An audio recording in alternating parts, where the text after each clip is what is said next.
పేదవాళ్లను ప్రలోభ పెట్టి పత్రాలు రాయించుకున్న పాపానికి, వాళ్ళ మీద దౌర్జన్యం చేసిన నేరానికి పశుపతికి 3 చెప్పుదెబ్బల శిక్షగా విధిస్తున్నాను.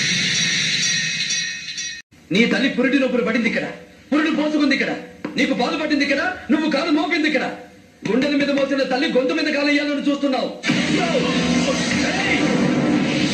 ఒకడొచ్చి నేను పులి అంటే కింద పైన మూసుకొని కూర్చోవాలి, కాదు కూడదు అని దాని ఒంటి మీద చారులెన్నున్నాయి, నోట్లో పళ్ళెన్నున్నాయి, కాళ్ళకి గోళ్ళెన్నున్నాయని లెక్క పెట్టడం మొదలు పెడితే లాగి పంచా విసురుద్ది. పోతావు.